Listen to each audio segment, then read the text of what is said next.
by the old pods and the new. Brought to you by the Geek Goodness Network. What's up, world? Gerald Cooper here for the Geek Goodness Podcast Network. By the old gods and the new. Folks, glad to be back with you. And here with us, one of the founding fathers of the Geek Goodness Podcast Network, Manuel Lopez. Manny, how you doing, sir? I'm doing well, Gerald. How are you? On take 6, I'm doing great. I'm doing excellent. All right. And joined for the first time, my cousin. Second time. No. Me and you together. This is our first. This is actually our first time podcasting together. Yeah. Miles Revis, Big Cuz. How you making out tonight? I'm doing good. How you making out, big homie? I don't know, man. Hey, we got the intro out of the way. We're good to go. This is actually an excellent episode, and I'm excited to get into it. Despite my fatigue, we're going to power through and get this done. Season 2, episode 3. What is dead may never die. Are we ever going to get a better title than that? I mean, like we announce the titles normally, but that is awesome. That's a pretty good title. Yeah, good title. They've got some good titles going through, but that's, I think, going through starting from the beginning, that's the best one so far. Yeah, somewhere at the top there. All right, let's get into it. The show opens with Craster bringing John back to his keep, clearly having whooped his ass for following him. Craster kicks the night watchman out. The Lord Commander fronts John about what happened, but John sort of turns the confrontation back on the Lord Commander. We're going to jump ahead a little bit. Sam says goodbye to Gilly, gives her a thimble that his mother gave him. It's a cute little moment. So we've got sacrifice babies, otherworldly beings, and some potential political lessons for John. Let's start with you, Miles. What do you think of this whole scene? In particular, let's start with John seeing Craster take the baby out to this little clearing in the woods, and what the Lord Commander says to him about that when John confronts him. What a way to start off an episode. Let's start off with that. It was amazing. It's interesting because as John is having this conversation with the Lord Commander about what he saw, he quickly realized that, he already knows what's going on. He already knows that Craster is basically giving up his boys to this unknown being. And it just seems like John is getting his first real taste of like, hey, you know what? You might have saw those dead people rise and attack me, but there's a darker force out there, and there's nothing we can do about it. Really, we just got to play by their rules if we're going to, survive out here. So yeah, that's you could even see the sort of the Lord Commander's the blood kind of go away from his face, and John say, "You know." What do you think about the I don't know, the politics, the burden of leadership here that the Lord Commander is showing John, Manny?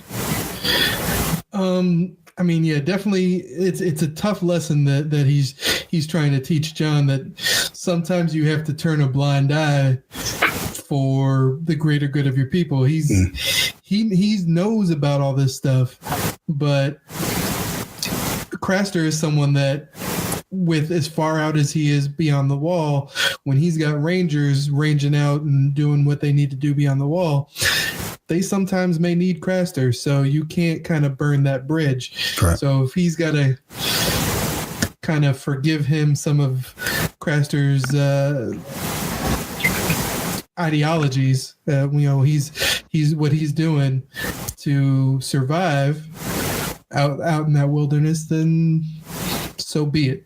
And that's one of those tough things that sometimes you gotta let things go so that you can take care of your people too. Yeah, a lot of the one thing we're learning here is the people who are most stark, which is a funny word when you think about it, or an ironic word rather. They tend to fail. It's the people who understand the nuances and the grays that survive in this world. We got anything on this? Anything else on this scene before we move on, guys? Not necessarily on the. And I think we covered the John and the Lord Commanders talking. I thought it was. I don't know if we're going into too much into Gilly and Sam. I wasn't going to, but go right ahead. I thought it was pretty sweet. And it's nice of him to give that demo to her. I mean, it seems like he fell for the first woman to actually talk to him. But seems like, yeah, that's exactly what it's like. But I mean, hey, whatever floats his boat. I think that's cute. And, No, you can see him. Yeah, he's like smiling and he's running off after he does it, and it's a sweet little cute moment. Yeah, like a little kid giving off like a little Valentine's Day card to like. That's exactly what I was like. I think they need these little sweet moments because this show is dark as fuck. I mean, like especially like they're sacrificing babies, and we don't know specifically what that sacrifice is, but you're taking a kid off into, like they talk about the cold. You guys know the books way better than I do, but the cold is described in such detail. You're dropping off a baby in the cold, and this thing, whenever it decides to show up, is going to take it. So it's a lot of dark stuff. You need these moments of levity and light, I guess you want to say. So back at Winterfell, Bran is awakening from a dream with his direwolf basically standing over him. He's describing the dream to Maester Luwin and essentially explaining to him that these aren't just dreams and visions, that Bran is having an entirely different experience. I love that. There's so many great shots in this. And I love the walk up of the direwolf and seeing Hodor smile at him as he's letting him in the room, and the kitchen person being freaked out by it. There's a lot of cool little, a lot of great, and we're going to get some of the great shots a little bit later. But Manny, you really woke me up to how cool a character Maester Luwin is. Mm-hmm. And I really felt like this was another example of him being a teacher and a mentor. And, even narratively, he's giving some history and lore about the history of magic in Westeros. What'd you think about this exchange here?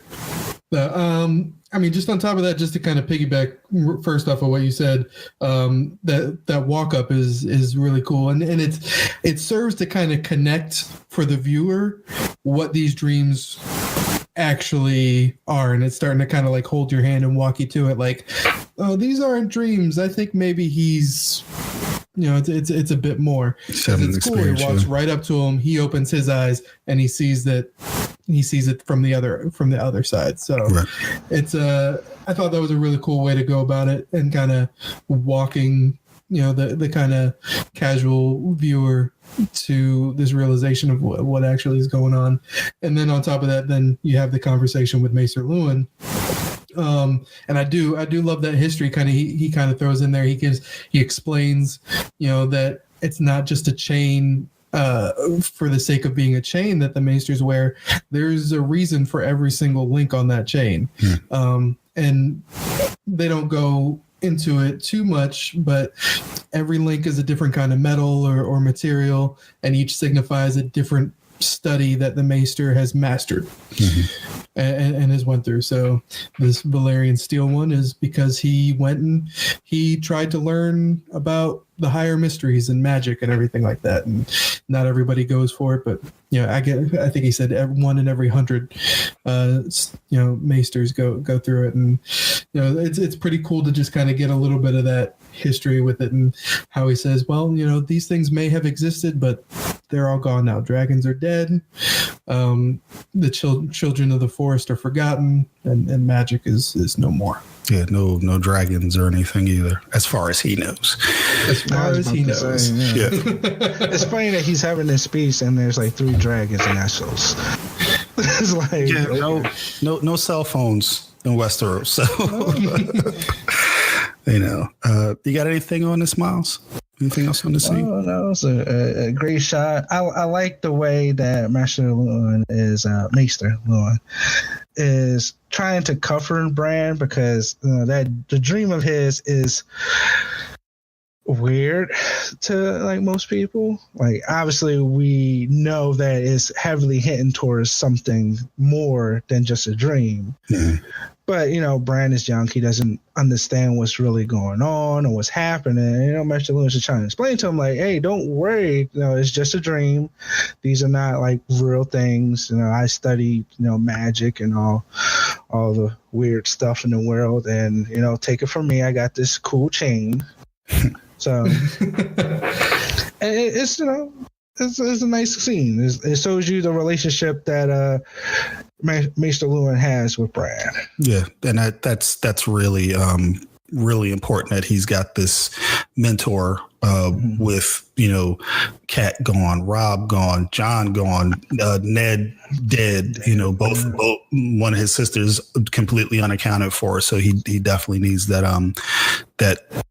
rock, that perch, something to keep him grounded. So, okay, wait a minute. So are we in the Stormlands now with Renly having his games? Yes, we're yes. in the Okay. Just making sure, because my Westerosi geography is terrible. Just ask Well, Manny. they never say anything about it, and Yeah, but they, what they're very good at here is inferring things. Yeah.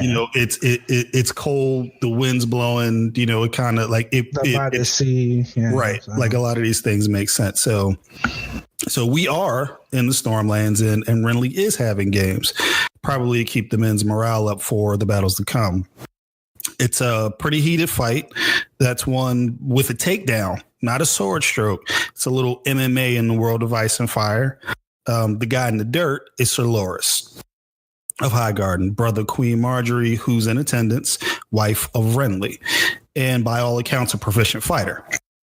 The victor kneels before the king and removes her helmet, revealing a 6 foot plus Amazon named Brienne of Tarth. We're going to keep going and come back to that. Okay. Cat is brought before Renly and basically trying to get help for Rob against the Lannisters. And there's a lot of hostility in this moment. Brienne checks Cat on her perceived lack of respect. Laura says Rob should have come on his own instead of hiding behind his mother's skirt. Cat even shoots back that Renly and his men are playing at war. Renly's calm, magnanimous. He orders Brienne to take Cat to her quarters. And in this moment, we get a look into a brief look, a beginning to get to know Brienne, the character. Sounds like somebody wants to jump in. Go right ahead. Okay, yeah. Let me stretch real quick, because this is moments I live for, because being a Baratheon, we don't get a lot of these moments. So from, I gotta put this, besides this being completely awesome and seeing the fight of Brienne and Loras, we get to see why people love Renly. We have a moment where the fight is over. Renly is walking with Catelyn to the tent, just having an idle conversation.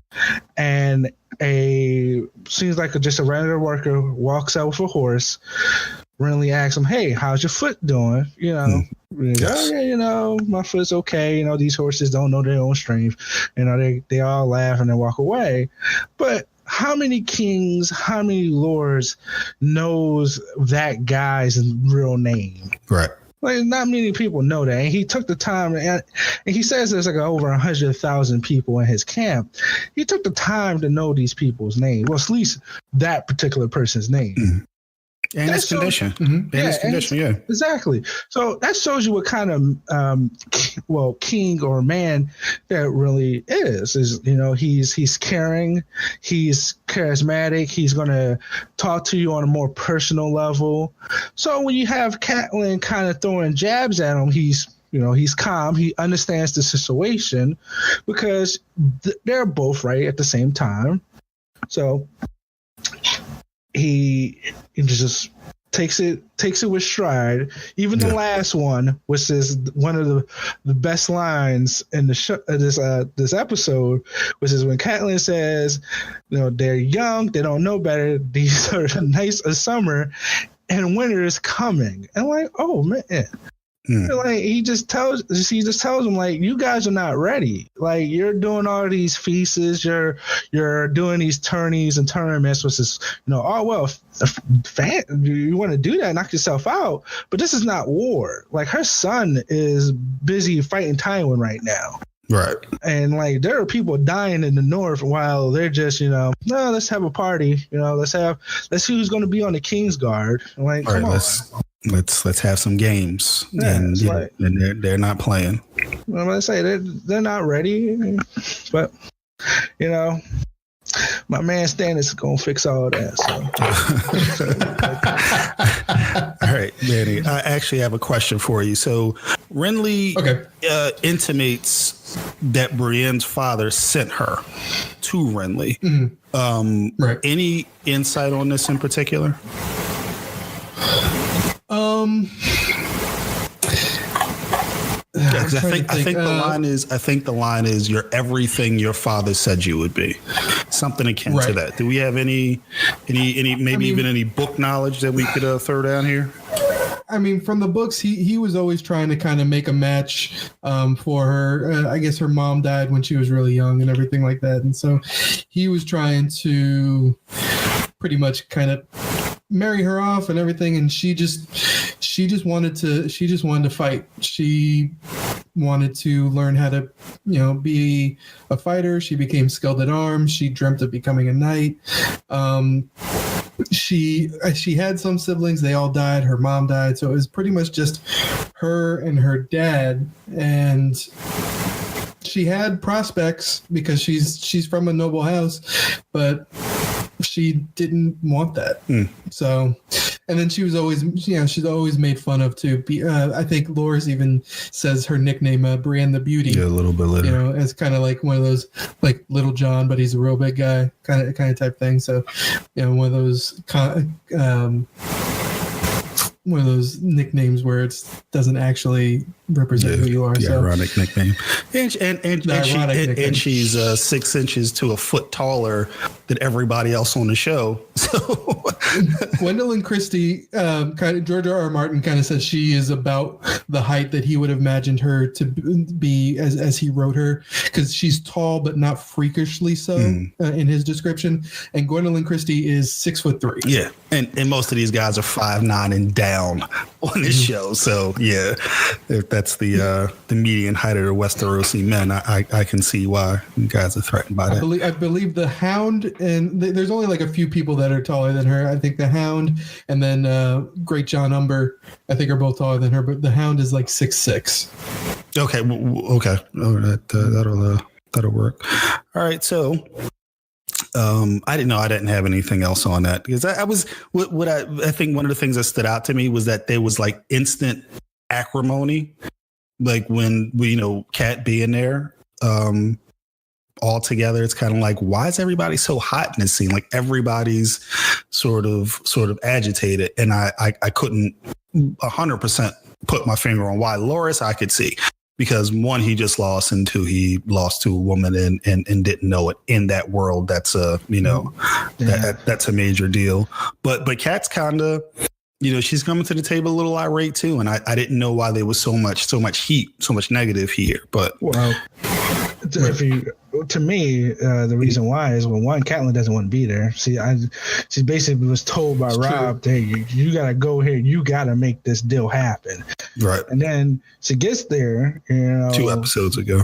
Yeah, she gets there, and everyone's telling her, "Yeah, you got to bend your, like." Brienne tells her, "You got to get on your, you got to bend the knee. You're talking to the king," and she has to remind him, like, "No, there's another king, and he's in the north, and that's my son. So I'm about to know man but the helm," basically.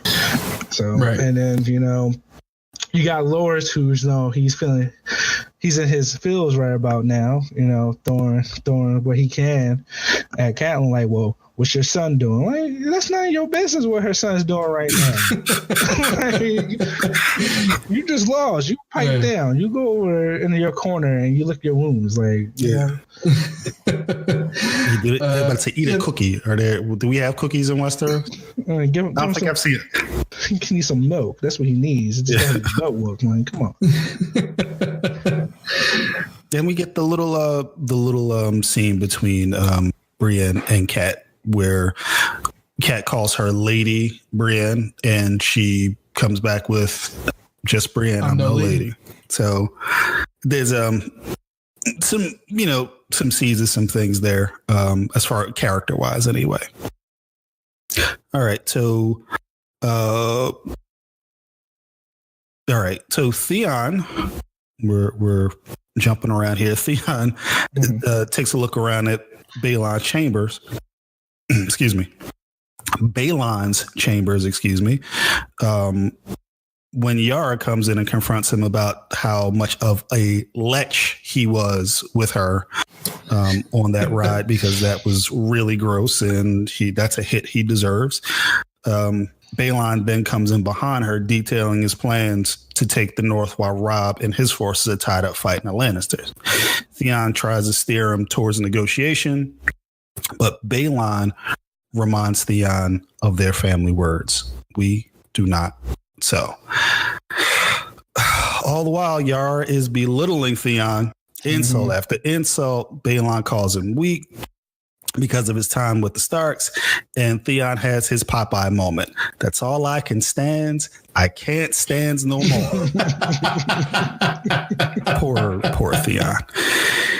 He said, always getting shit on. Yeah, he says Balon was crushed by Robert Baratheon. Now you know it's bad. He said crushed, okay, and asked him, did he take what he wanted then? Like he is in Balon's ass right now, and Balon realizes it, backhands him, and Theon comes back, and this is another great confrontation. Who wants to take this one? Because this shit's awesome. The sweetest of the backhands. Yeah, he got it nice. Got it nice. Okay, so in this moment, I feel for Theon. Like, oh yeah, he comes back home after being a prisoner, because we can't forget the fact that he was a prisoner. Like, his father lost his rebellion, got smacked down by old boy Robert, and they took his son. And instead of saying, you know what, my son's back home, I'm going to try to integrate him back into our society, trying to get him up to speed. Nope, he don't care not a damn thing about his son. His son's back. I don't care. This is what we're going to do. And at least that's what he shows him. At least that's what he shows him. True. He shows him he doesn't care. Yeah. He shows him he doesn't care, which is true. Because you could kind of see the moment when he turns away, he's starting to walk away. He has that face on, like, oh man, this is still my son, and he walks off. Well, because he said you gave me away. Yeah, because he called him out, and he's like, Yes. And that's why he got the backhand. Yeah. I mean, he got the backhand because, he's right. You not only did you rise up your own rebellion, you lost, and you let them take your son away. But that was the thing, though. It wasn't like, that was okay. I've been getting these insults. I'm giving one back. But the thing was, Dad, what the fuck? You shunned me. I'm sorry. You gave me away first, and now you shun me because I'm wearing Stark garb. What else would I know? Right. Your only boy. Or no, it's your last boy. Your last boy. Your last boy. And Balon is shook because we're the Ironborn. We're hard. We're cold. We're not supposed to feel anything. But guess what? Get every bit of this because it's probably been eating him up for what they say, 9 years? Yeah. That he had been gone? 9 years. Like a decade of being away from your kid, and all of your other sons are dead. Yes, he got you. Yes, you have to eat that. And yes, all you can do is walk off because he got you. Sorry, but that's one of those. It's like that was for their veneer for what they put out. You're still a human being, no matter what you're, in this world. Let's put it that way. You're still a human being in this world, and there's still emotions that you have, and regrets being one of them. Let's go ahead, Manny. I'm sorry because I feel like I cut you off one of those times. No, you're good. We got through it. So he like you said, it's a Popeye moment. He's gotten shit on by everybody he's ever been around, and finally his dad just kind of straw that broke the camel's back, and he laid into him on it, and he got hit for it, but he hit his father harder in the field. Yeah, easily. Yeah. I mean, especially when he's walking away and he's screaming at him, "You gave me away, your last boy. You gave me away like I was some dog you didn't want anymore. And now you curse me because I've come home." I mean, and I like his choice of words there, the some dog, because that I feel like that kind of plays into Theon's future too. Later stuff. Yeah. Yeah. Yeah. Good call. All right. Back in King's Landing. Shay suffered from a case of cabin fever, but she is being a mega brat. Tyrion's trying to appease her, basically, but he's also trying to keep her alive.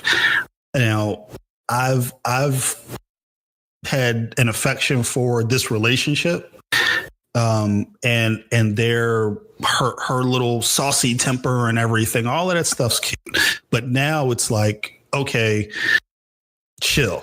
I wanted to say something else, but it's like, yo, chill. I know this place. I know these people. We can't just do what we want here. We have to be discreet. We've got to work this the right way, or your head's coming off. And the fact that she doesn't get that frustrated and in all fairness, that's like personal. You know what I mean? Because I've been in those relationships. It's like, what don't you get? Like, this is going to turn out poorly. We can't just go with our hearts here. That's all I got on that, because that's like a little.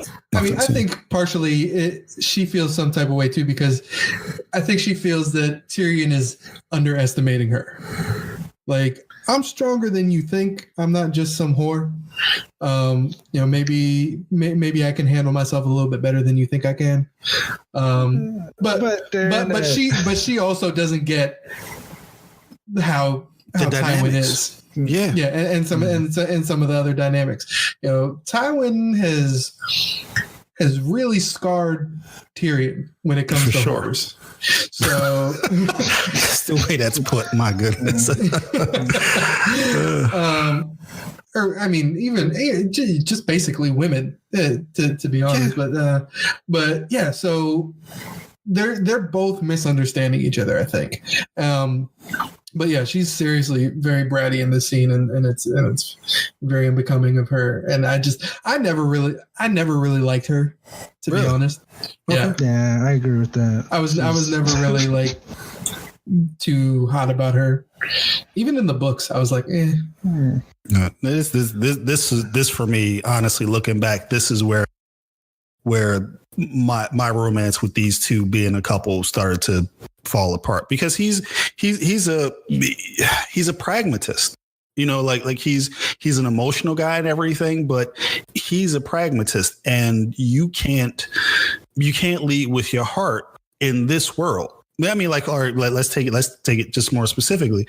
They're in King's Landing. His sister hates him. He's been handed all this power. Hands clearly don't last. Hands of the king clearly don't last in Westeros. We have to be smart about everything we do, not emotional. Oh yeah, because he's definitely afraid that Cersei is going to use her against him somehow, because that's who she is. She does not like him. He's already kind of fucked with her already, and so he knows she's looking for any way she can to get back at him, and so he's justifiably cautious for sure. Mm-hmm. For sure. And I love Tyrion. I love him in this episode. There's so much scheming, and I love it. Yeah, we're gonna get to that. Oh, I know. Really good in this episode. I just, Shay always rubs me the wrong way, even when they first met. Like, I just don't. You didn't like her first? No, I didn't like her, man. Okay. I'm sorry. I hate to say it like this, but you can't turn a hoe to a housewife, man. You just can't do it. And she's sitting there the whole time. Stick with us, female listeners. Stick with us. Sorry. Oh, yeah. Let me apologize for that. No, it's just like you hear her, like he's trying to give her options that will keep her out of harm's way. And she's like, I don't want to do it.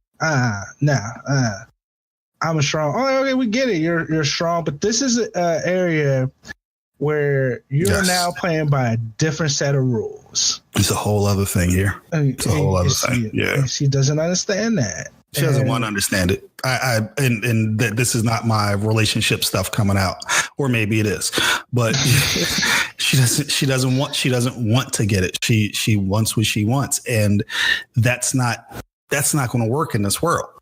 Mm-hmm. Yeah, I agree. Or any other. All right. So Sansa's having dinner with Cersei, Marcella, and Tom. It is the most uncomfortable meal in the history of all mankind. As Nancy said a while back, Sansa is little more than a prisoner of the Lannisters, just like we were talking about with Theon and the Starks. He was less a prisoner, but a prisoner nonetheless. He got treated a lot better, I'll tell you that much. Right. He sure did. They at least treated him like family. At this point, she's putting on a performance just to survive. She's talking about her love for Joffrey and how she can't wait to marry him, which is garbage. Tommen then asks if Joffrey's going. Like such a little kid, which kills me. Tommen asks if Joffrey's going to kill Robb, and Sansa can't fake her reaction. She is barely pulls herself together, shoves some wine in her face to kind of hide it, and goes from there. But Cersei assures Tommen that even if Joffrey does kill Robb, Sansa will do her duty and marry Joffrey anyway. You have to love the politics of this world. and you can see how that hits Sansa too. She just was like, she's doing it, and this is the first time you ever hear Tommen speak in the series. First of all, good call. Number one, yeah. This is his first speaking lines, and it serves really to show the difference between him and Joffrey too, like how different they really are. Because his response to Cersei, because she said, "Well, he might. Would you like that?" And he goes, "No, I don't think I would." Yeah, puts his head down. Just goes back to eating. Yeah, he's just his completely different temperament than his brother. And that's really, I think, the only purpose that kind of served right there. And then to lead into Cersei's jab at Sansa. And it's like, yeah, you're gonna do what you need to do because I have you. Yep. Sure. And that kind of leads into, like, now back watching it back again, it kind of leads into the next scene, like why she acts that way, and I never realized it before because I just let my hate for Sansa kind of show through. Frustrations on somebody. Yeah. I've got the question down here too, so we're going to explore it. So, as Manny says a little later, Shay shows up at Sansa's chambers, announcing herself as Sansa's new handmaiden. So a couple of questions. First, we'll go into what you were saying, Manny. And I'll since you started it out, I'll shoot at the miles. Sansa's behavior justified? Yeah, kind of, but not really. Yeah. I mean, you can look. Shay, you're tough. You can take a. And you weren't here for most of this, Miles, so I'm going to preface before you get into it. So one of the things we talk about quite a bit is the like or dislike for characters by the fan base.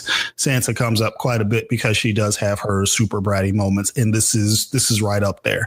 Now, on his face, she's really, I don't want to use the word, but she's, anyway, she's, but again, they were just talking about killing her brother.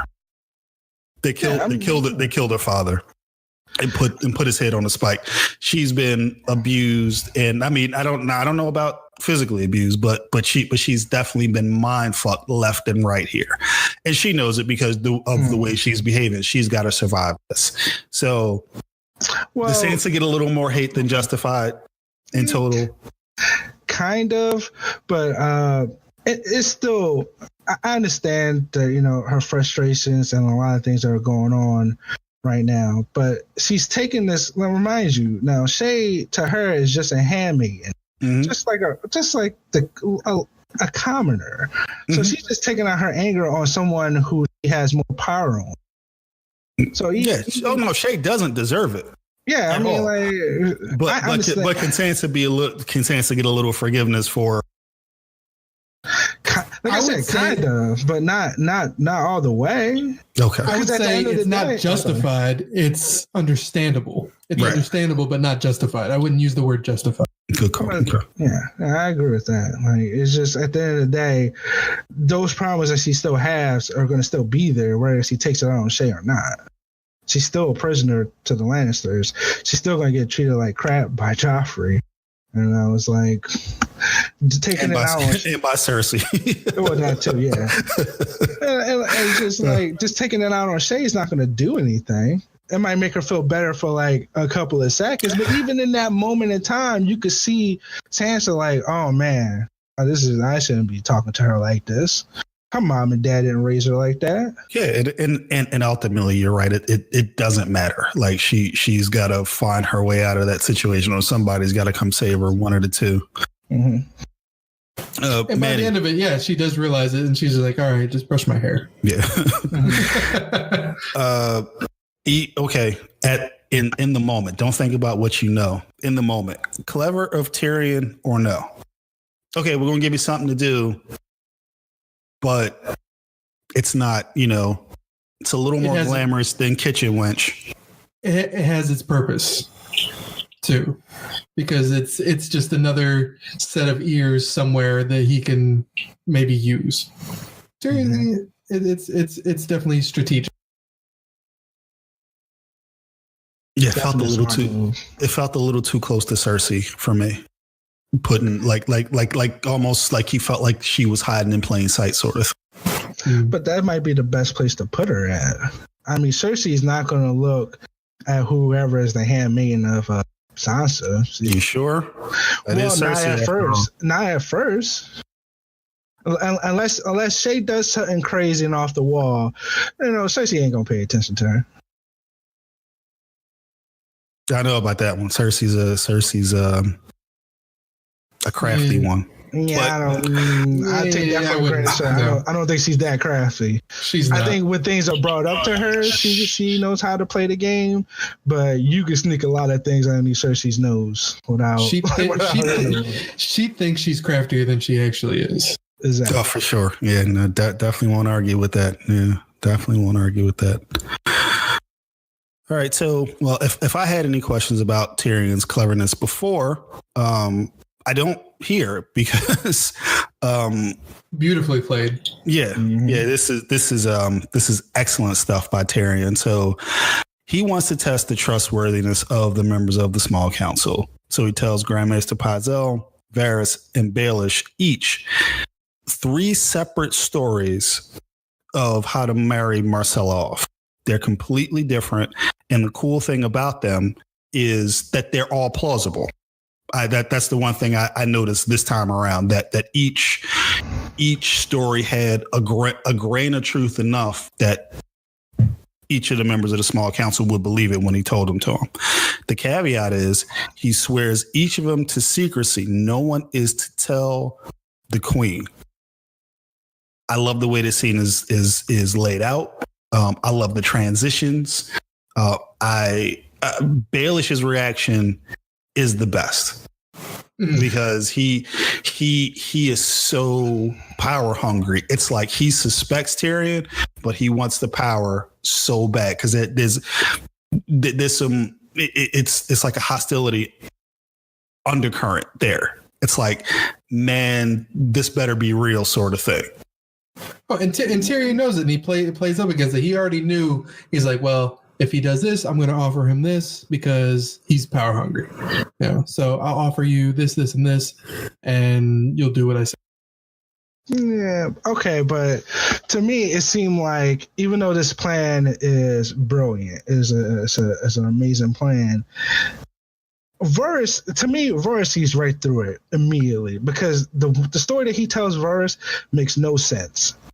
How, like, okay, in theory, if you were to marry Myrcella to Theon, that might blow up the whole inside of Rob's camp and everything. That's a huge maybe. Like that's yeah. I'm with that.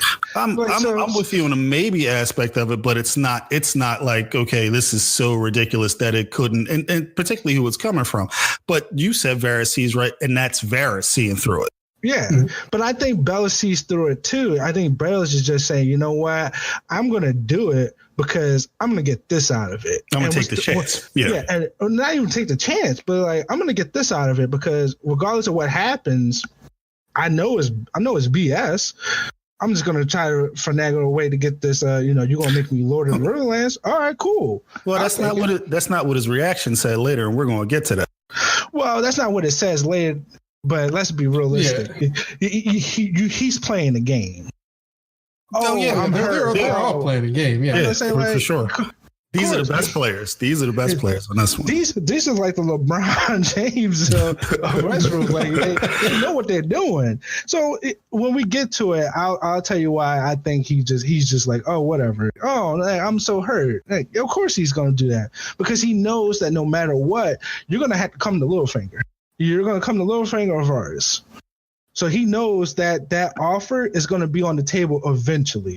Whether it's going to be now or down the road, you're going to give me Harrenhal and you're going to make me Lord of the Riverlands. I'm going to make you do it, and I'm going to make it seem like it was your idea in the first place. All right, no, that's good stuff, man. I definitely like that. That's good stuff. But I do think that the Theon one it does, especially with what you see going on already with Balon making plans to go after the North and kind of blow up everything that Rob's doing and kind of undermine some of that. It's a very plausible story that Tyrion's given Varys to. Well, we'll use Theon. We'll get his dad to bring him back into the fold and start wreaking havoc. That's already what they plan on doing. He doesn't know that yet, but us seeing this in this episode makes that seem more of a plausible story But we also know that, not to cut you off, I'm sorry, but we also know that that's not Balon. Balon doesn't take allegedly he does not take gifts. He doesn't accept it. He just takes it. So where are you going to offer him Marcella to his son, who we all know that he doesn't really have in the highest regards right now? He's going to be like, I'm just going to do it anyway. No, I understand that, but does Varys know that? Yeah, you know what I mean. I think Varys knows that. I think he. But I mean, yeah. But if anyone knows what's going on in Pike, I'm pretty sure it's Varys. Varys has some people that he can, like, you know, shoot out a raven.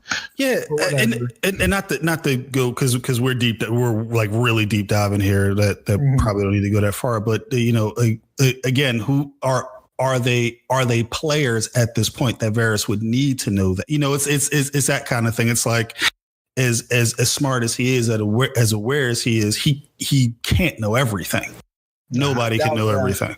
I really doubt that when it comes to Varys. I think Varys has people in every place just in case. Just like I think Littlefinger got people in every place just in case. Yeah, we're getting to some Batman territory here. Yeah, he'd beat Galactus if he was prepared. Like, let's move on. We're not going that far. Yeah.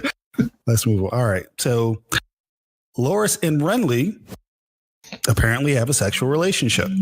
Oh, apparently. Okay. Well, you already knew that from season one. Yeah. Well, but and this is the first, if I remember right, the first full on makeout session between the two. You don't count the BJ he got in the first season. Oh, you know what? I forgot. No, I forgot all that while he was shaving his chest. Yeah. Right. No, I completely forgot about that because that was one of Renly's pushes to go be king. Like he's really Loras is really pushing him at that point. He's kind of gassing his head up that he can go be king. No, I really did forget all about that. So they're having a full on makeout session that's cut short because Loras is pissy about Renly being named. Brienne being named to the Kingsguard, and also which and it's one of those things I didn't notice on the first couple of viewings. He's also upset because Renly hasn't consummated his relationship with Marjorie yet, which was kind of odd. And then the scenes progressed. Marjorie comes into Renly's chambers and tries to seduce him. He's nervous as hell, and he's frankly not interested to the point that it looks, even painful to him. When Marjorie sort of like really gets what's going on in that moment, she offers to bring Loras back to get him started, in her words. And she's also, in her words, she's willing to turn around so Renly can pretend she's Loras. So at first, this looked to me like this weird humiliation she's laying on her because Renly is just like undone. But all in all, Marjorie and Loras understand what they have, and they're playing the game accordingly. Yes, very much. She just wants to be queen. And so for this to happen, they've got to consummate. And so she's willing to do whatever she's got to do to get him to put a baby in her so that these rumors, quote unquote rumors, can go away, and they can, she can do what she needs to do and rule as she wants. She's one of these girls, she wants to be queen. And so she's just doing what she can to get her power. And Loras is good with his lover sexing up his sister. Yeah. Oh yeah. Yeah. It's like, oh yeah, because this is normal. Because at the end of the day, let's be real, and this is coming from someone who's a diehard Baratheon fan who loves Stannis. We all know Renly's gay. Renly's not going to be spending a lot of time with Marjorie. He's just not. We all know that. So if he's going to just get his sister pregnant so everyone can reap the benefits, he's going to be fine with that. Yeah. He's going to do his duty. He's going to be like, all right, well, go ahead. You can bring my sister. Obviously, you're going to have to because that's your queen. You're going to have to bang her. You're going to have to put a baby in her. So let's say hypothetically, we'll hope this never happens. Knock on wood. You die. Our family has the successor all ready to go, and we can keep fighting. We don't really need you at that point. So, I got a question, fellas. So, and it's a little ambiguous for me. Ambiguous for me. Good Lord, it's late. Does Renly really love Marjorie? No. We 100%. I'm not even talking about, is it platonic love? Does he love Marjorie at all? Is she is she just his beard at this point? Yes. Pretty much. Yes, exactly. You know what Marjorie is? Marjorie, the Tyrell force. That's what he had to do to get that army. So he want, just kind of like what Rob had to promise to marry one of the Frey girls. Yeah. He's marrying Marjorie so that he can have all the power of the Reach with him too. That's how he has 100,000 men. Right. He's got the Stormlands. He's got 2 of the 7 kingdoms behind his back. Behind his back right now. So and the means to do it was to marry Marjorie. So she's a means to an end. Does he have the largest force at this point? Yes, he does. Because I haven't heard it. Like, that's the only time I've heard 100,000. Rob's 20,000 or less at this point, and the Lannisters are what, 50? About 50, and so let's not even go with Stannis. Stannis has like 2 dudes and then like a horse. Right. He's got the pirates now. He's got 30 ships. Yeah, you're right. He does got the ships. He just got no men to actually be in the ships. But you're right. That's good stuff. All right. Another thing I want to point out that I thought was a little funny is obviously, Renly is making out and he sees the bruise on Loras and, this must hurt, and instantly kills the mood. It's done. Loras is like, you know what? I'm in my feels now. You should have my sister in here and try to get her pregnant. Like, y'all was just about to get her on, and now you want to talk about your sister coming in? Like, dude, she's like you're 5'5", she's 6'3". I'm like, what you expect? Like, just eat it, brother. It's all right. He's like, it's okay. It's not a big deal. He's like, nah, it's a big deal to me. And know what? You should be banging my sister. I'm surprised you even got me in this room. Like, come on. Don't be like that now. Yeah, he was extra pissy. Yeah. Right. Bringing Brienne back up. That's in the books. That's just another the change that they made is just another kind of icing on the cake, showing Renly's situation, like him being gay. His Kingsguard in the books is actually called the Rainbow Guard. I heard that somewhere.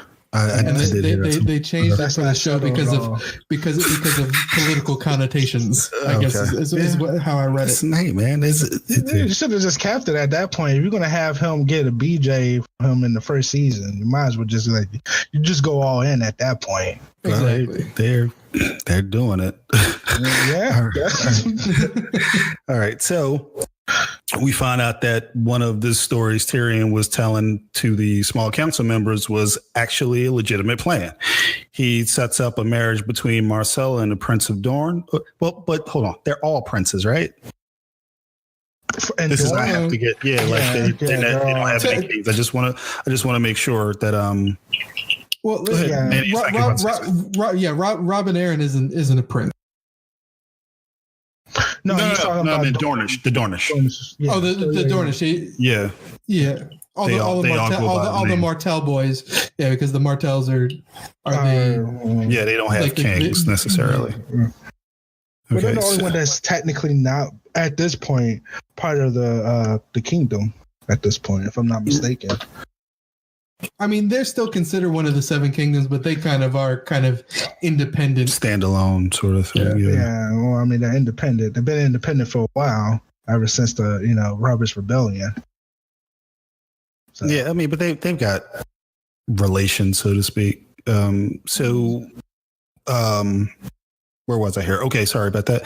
So Tyrion sets up the nuptials between Marcella and the Dornish without Cersei's permission, no less. And she is not happy. Cersei straight up threatens Tyrion with death. I've lost my place here. Excuse me, gentlemen. Oh, there we go.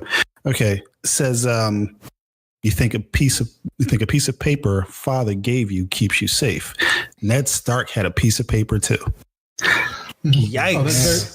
Right there. Paper left and right. Oh my god! Yikes! Yeah, like that's you can't get any more direct than that. It's I don't feel bad for Cersei very often.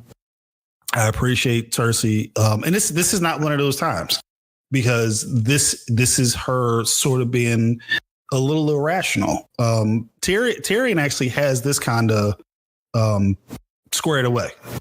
Mm-hmm. All right, listen, Stannis is coming. Rob's winning over Tywin. We've got stuff cooking. Somebody breaks our walls down, they're going to kill her, rape her, and put her head on the pike. We got to send her away. And we build on top of everything else. Somebody disagrees. I can hear it in the silence. I disagree. Go ahead. If you really look at it, Cersei's right. This is it's not a dumb plan. It's not a good plan because we all know that, and we'll find out later on that the Martells and the Lannisters really kind of don't get along. Oh no, she says it. She says it in the moment. Yeah. So she does say it in the moment. So sending her daughter away to a group of people that already don't like the Lannisters might not be the best idea. Now, obviously, you're right. You need to start getting these children who are not Joffrey out of the city. Yeah, I'm sorry. Joffrey has to stay. He's the king, so he has no choice but to stay in the city. Right. Because if the city falls, the king, well, let's not even say the city falls. Let's say the city gets sieged. You want your king there to raise morale for your troops. I don't know how Joffrey's going to do that. Yeah, not that king. Is, but it's extremely important to get at least Marcella out, but definitely Tom. Tommy got to go. Like, everyone's talking about Marcella. That's fine and dandy. She's a girl. But Tom is the next in line. And if he's not like extremely important, like he should be at Castle Rock. He should be somewhere, or that's actually a good call. That's like, a very good call. I'm gonna say like he should be like top priority when it comes to protecting the next person in line. But I mean, here we are. We're worried about Marcella, which is fine. I mean, you want to start getting these plans out the way, but something needs to be done with Tomlin. That's my only gripe about it. I would have felt better if Tyrion said, "Look, we're moving Marcella here. We'll move Tomlin out here," because then he could justify it as, "Hey, look, we need to get these two out the city. We're protecting everybody at this point." Exactly. Because now it seems like he's poking at her like, "Oh, this is your only daughter, so we're definitely going to get rid of her. You at least got another son if Joffrey goes down." Like, come on. Like, but I don't know. That's how I feel when I was watching it. I was like, I feel for Cersei because like, in her head, you can tell her like, you break it down and you can explain it to her, but she's still a mother.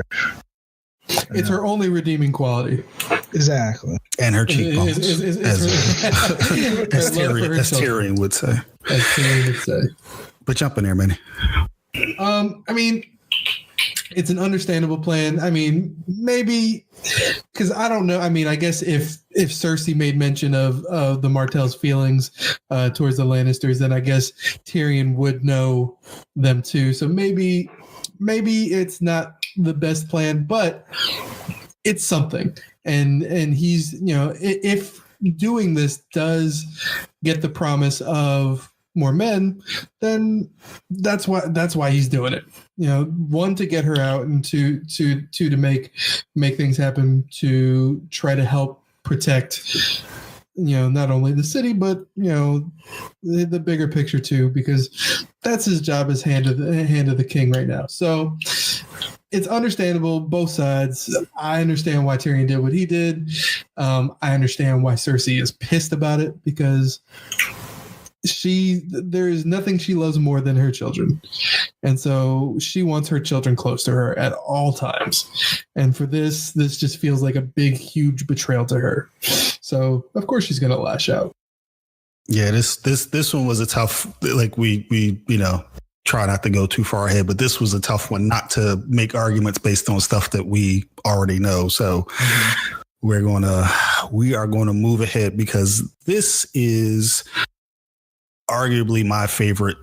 This is one of my favorite sequences in all of, there's some cool stuff that's coming up that we're going to talk about, but drama, emotion, my goodness, the way this is shot, the music, I love this sequence. So Theon is by himself in a room writing a letter to Robb, letting him know of Balon's plan to take the North.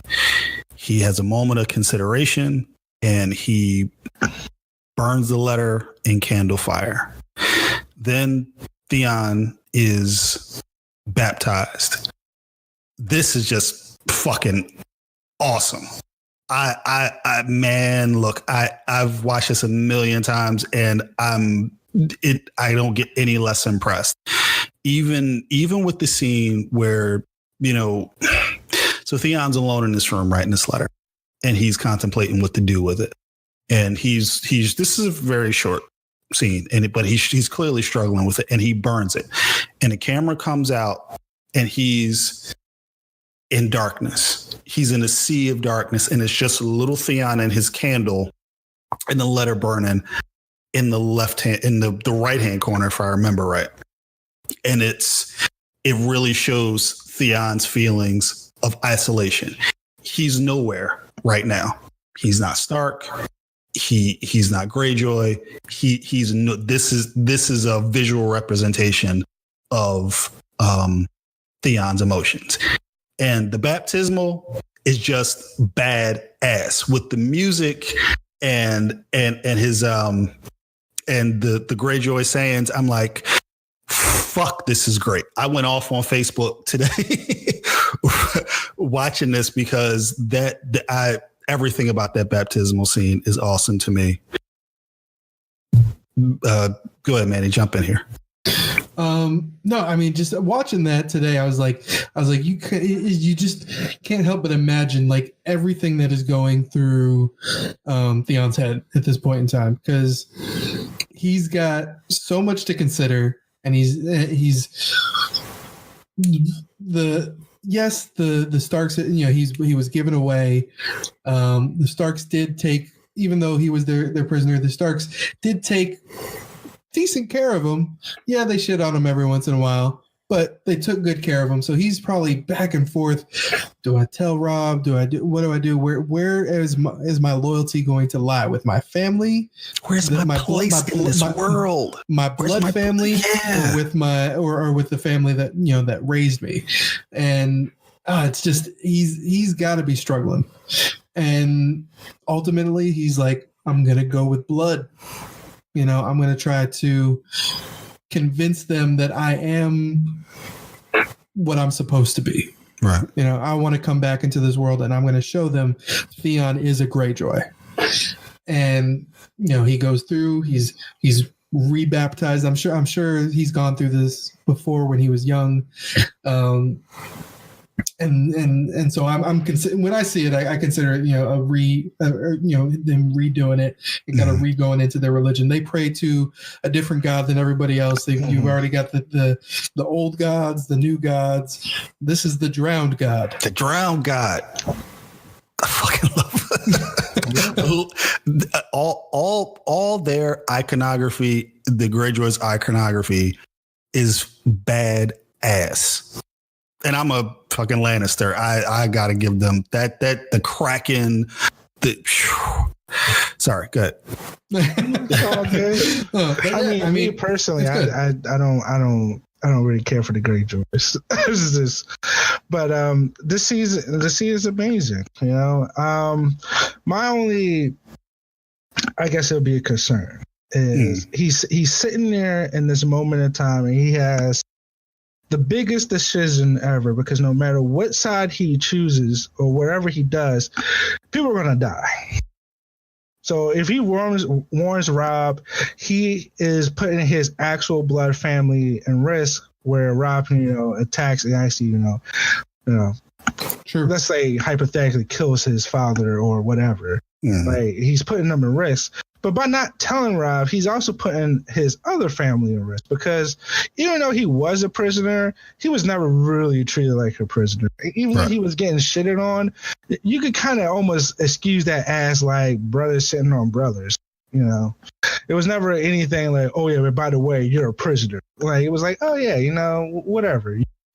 You're dumb or something stupid like that, or like it's not your house. Yeah, well, that too. Yeah, it's not your house, but like he's going to a place that is supposed to be his house, and the first thing he gets is his dad telling him, "Well, where did you get that stuff from? Did you pay the iron price, or did you the gold price?" And immediately starts shitting on him as soon as he walks through the door. So if we take it for a grain of salt, yeah, it's not your house, but you still get treated well, to it's your house and you get shit on as soon as you come in. So that's one of the things that I continue to say when people talk about, well, the decisions folks should make. Man, most of these people are confronted with impossible choices.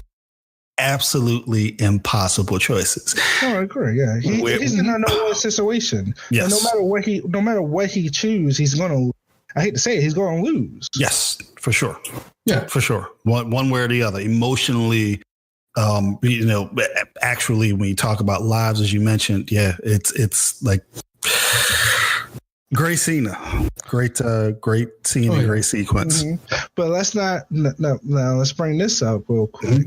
Because this is huge in this world that we're dealing with. He is now an oath breaker. Because when he does all this, let's not forget, last season he swore fealty to Rob.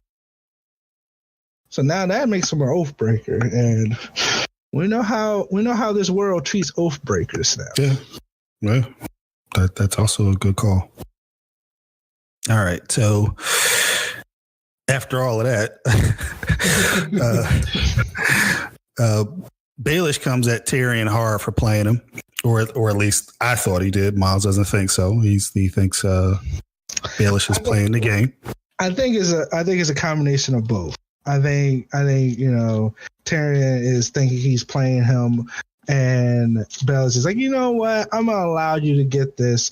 I'm gonna start. Oh, you're hurting my feelings. But as soon as that's done, it's like, what does Tyrion do? I need you for something. Yeah. Of course you need him for something. He's Littlefinger. Like, he's one of the top two people you go to when you want something done.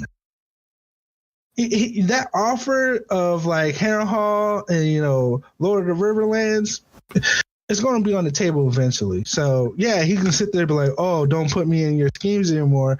Oh, by the way, you got a scheme? What's up?" What is Terry? You were supposed to be the centerpiece of my next scheme, or something akin to that. Yeah. So something like that of my next deception. Right. Yeah. I see what you're saying, and I definitely think that he was actually kind of hurt by that, because Littlefinger is so prideful of his ability to manipulate and make things happen and playing people and stuff like that I think he is genuinely butthurt that he got played. I can't argue that. I don't. So the reason we had a scene like that from last season. And I can't think of what it was. I don't know if it wasn't Cersei. Wow, the way Cersei turned it back on him. And at one scene, there was something else that he wasn't the smartest guy in the room for a change. I can't think of what it is. You were about to say something, Miles. I'm sorry. No, that's okay. No, the reason why I say that is because we know, and it hasn't come up yet, but his philosophy on life and what he does to get ahead. This is just another moment for him to capitalize. So yeah, it's a setback, but it's not really a setback. Oh no. I mean, I'm not saying that's not. Yeah. I'm not saying that that's not there, but I do think that he is genuinely upset that he got played in this moment. He has and we were talking about Cersei, and we before you came on, Miles. I compared him to Lex Luthor in broad strokes, where Morrison said that Luthor overestimated his own intelligence. And Luthor is a super genius, but that's not his intellect in so much as it is his ego as it relates to his intellect. And I definitely agree with Manny here. It's how did this guy get over me? You know, the imp is an insult when he calls him keep me out of your next schemes. Imps, that's an insult. You know, so I definitely think he was hot, but we're getting in the weeds here. Well, I'm sorry to keep going in the weeds. Like, even though it's like he's upset, his ego is bruised. I mean, he sits there and says, yeah, keep me out of your next schemes. But as soon as he's like, oh yeah, I need you to do something else, he's like, all right, I'm listening. Like, you can't sit there and say, oh yeah, you know, to keep me out of your next schemes. As soon as he starts saying it, like, listen, like, to me, I think he's playing a higher level game where he might have been hurt at first, but when he finds out that Parcells is now locked up, there's another game to be had. Yeah, like we're not disagreeing, but we are. Oh yeah, because they're definitely both playing. Because like I said, I don't know if I said it in this last episode or the one before. I mean, Tyrion is a master at knowing what makes people tick and using that against them. He knows that Littlefinger is ambitious, so he's got him. He knows that, you know, I'm going to dangle this out here. You know, oh yeah, well, you can get Harrenhal if you do this one next thing. I figured, you know, we'll do this. And so he's got Littlefinger on the hook. They're both playing each other, possibly. Yeah, I can definitely see that. That's definitely on the table. But in Tyrion's mind, he's playing Littlefinger, and maybe Littlefinger on the back end too is like, well, I'll jump in because I'll play him back. Maybe. Okay. We don't know the motivations, but they're definitely playing each other. All right, we got to move on, fellas. Could be. All right. So then Tyrion confronts Grandmaster Pycelle in his post-coital bliss, no less, about him going to Cersei. He basically, you know, interrogates Pycelle. He gets Bronn to cut off his beard. And he ultimately imprisons him in a black cell. Funny scene, all that. Tyrion's, you know, clever as always with his words. Varys and Tyrion have some wine together, so this is very different than the other two confrontations after everybody learns of what Tyrion really has planned. And while Varys openly asked if he and Tyrion are good, you know, I'm not going up in the cell, you're not going to go up my head. Varys is clearly impressed at the way, and to use MMA terms, Tyrion cleaned out the division. He made sure he was okay as the people who are most powerful, who are closest to him, as the hand that I know where everybody stands. If it's in a black cell or if it's here with me drinking wine. And they're having this sort of this mutual admiration budding here. So anybody want to touch the Pycelle scene or the Varys scene? It starts to me. It starts off when the room and tells Tyrion, "Oh yeah, we found him." You know, I kind of feel bad because like, he's in the middle of doing something, and Tyrion looks at him like, "No, you don't." He said, "Yeah, you're right, I don't." And just goes in there. Like, okay. And then like Tyrion's just laid back and like Parcel's basically, oh yeah, it's Varys, or you can't trust these people. You could trust me. He's like, no, man.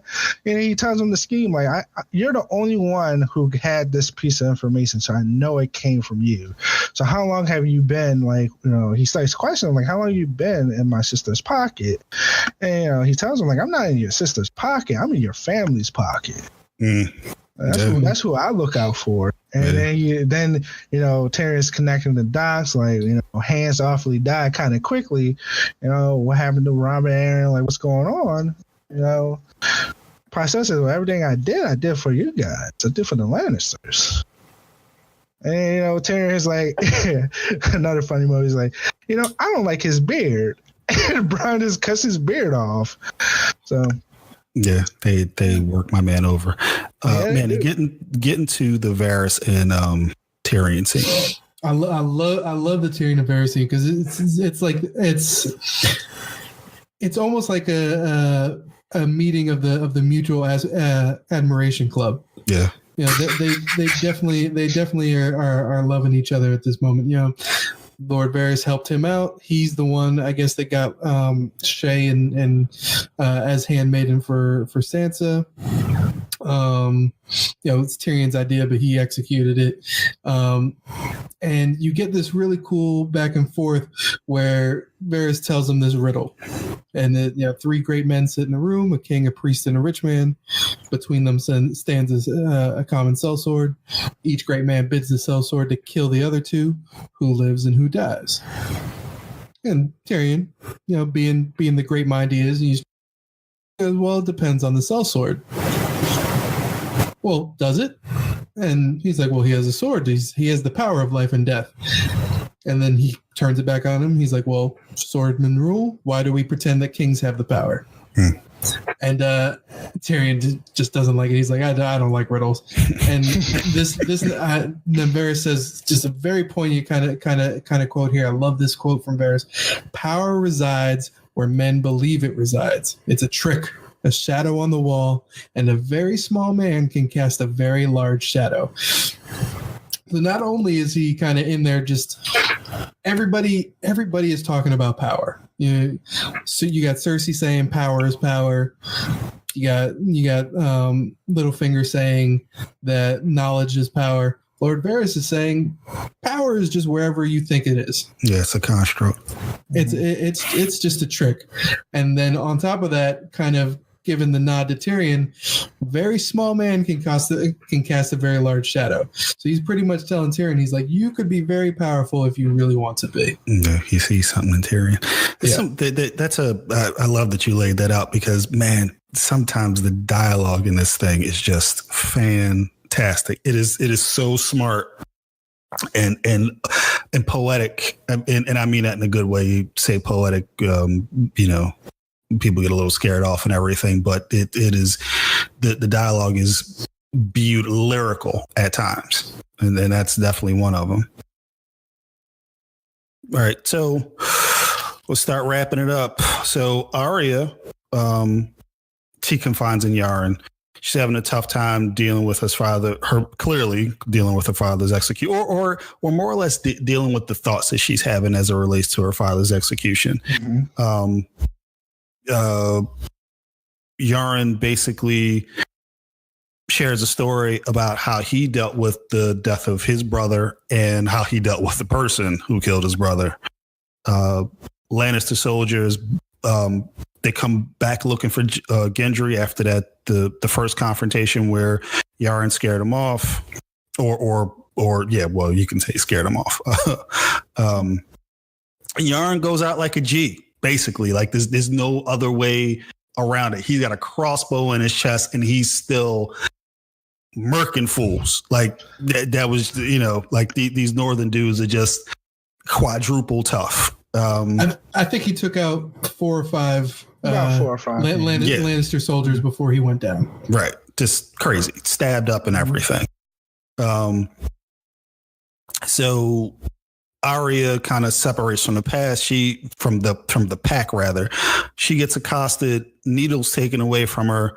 Most of the potential night watchmen, they're captured, And then there's this injured boy. So who wants to take us to the end? Oh, to the end? Oh, okay. Yes. Okay. Because this is some like we have these moments where it's like, you motherfucker. Yeah. And it's like you rotten bastard. You want to take it, Miles? Yeah, it gets kind of rough because the boy's injured clearly, and this guy unnamed soldier number. Yeah, look at it. I don't know why the way he delivers that line. It's funny. Hey, he tells her, "Hey, look, I'm injured." The unknown soldier number 4 comes up and says, "Oh man, okay. What do you want me to do?" It's like, can you gotta carry me. He said, "Oh yeah, you know what? Hey, give me your hand. I'm gonna pick you up, and I'm gonna carry you all the way to to the camp." And the kid reaches his hand out. No, he just stabs him in the neck with a needle. It just kills him right then and there. And he walks away laughing like, "Oh, you hear what that kid just say? He's talking about I gotta carry him, man." Yeah, I mean, and did he even stab him? Did he bring him up to the blade? He brought him up to the blade. He didn't even stab him. I think he brought him up and then pushed it through a little bit. I think it was he started it bringing him up and then finished it pushing it through. And some of these deaths are really gruesome. He's choking on his own blood. He's gurgling. He's convulsing. It's pretty brutal. I'm sorry. So it's all good. Go ahead, guys. I do want to go back to the urine fight scene. That was just amazing. But after that, the head guy asks, "Well, where's Gendry at?" And Arya does like one of the, like you could tell she's just like one of the best characters because he looks around like, okay, well, there's only one way we're gonna get out of this. They're not gonna take no for an answer this time. They got the numbers, and she sees that Gendry's helmet is right next to Lamy, which is the boy who got killed.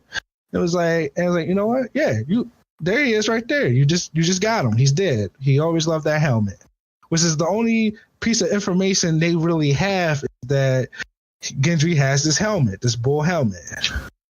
And just lucky enough, Lamy, when everything was going down, went and stole his helmet and tried to escape. So that was a smart move on Arya's. Go ahead, Manny. I know you got something here. No, I mean, just great ending, great way. They always end the show amazingly, and from the fight scene with Yoren, talking shit, till the end.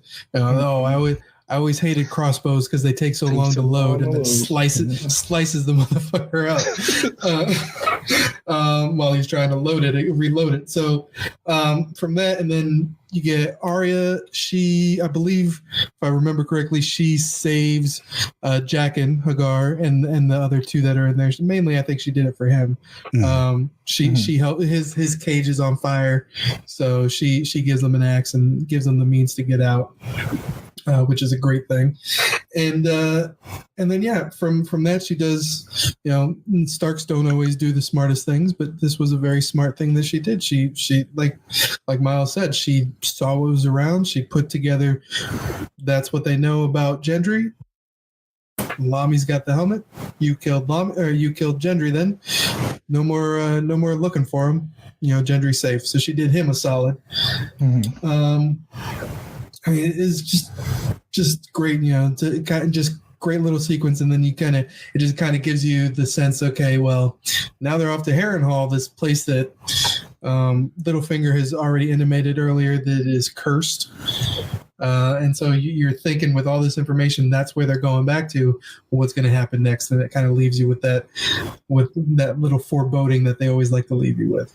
Yeah, you and both Nancy mentioned that these aren't the typical cliffhangers in one of the old episodes, and this is exactly that. It's enough to kind of nothing explodes and okay, now you got to wait for next week. It's more or less, what's this? What is this? Where are they going? Like they leave you with these great questions and, you know, and just kind of strings you along again without blowing stuff up at the end. So I also thought that was a cool way to end the show with the camera panning up to the helmet in the dirt. Mm-hmm. All right, guys. So we got anything else? Did we miss anything? I think I hear pages turning somewhere. Yeah, I was just checking to see if I had any other notes. I mean, it was a pretty straightforward episode. The Theon stuff was tremendous here. That was easily my favorite stuff. I'm the tortured character guy. So that Theon's going through this, that the Greyjoys have just powerful word. I'm with you on that.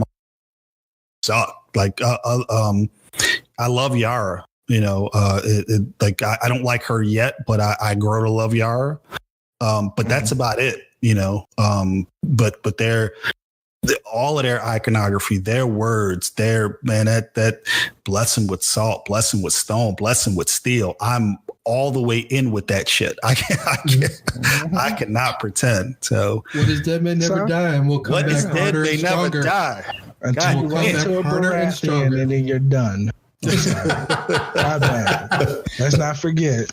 They rose up once and they got put back down with the quickness. But Theon did say crushed. Oh, yeah. It did say crushed. All right, Miles, give the good people your social media before we get out of here. I still have not made a Twitter account. I'm following guys. Gasp. I know, right? So you can still reach me at these guys' Twitter.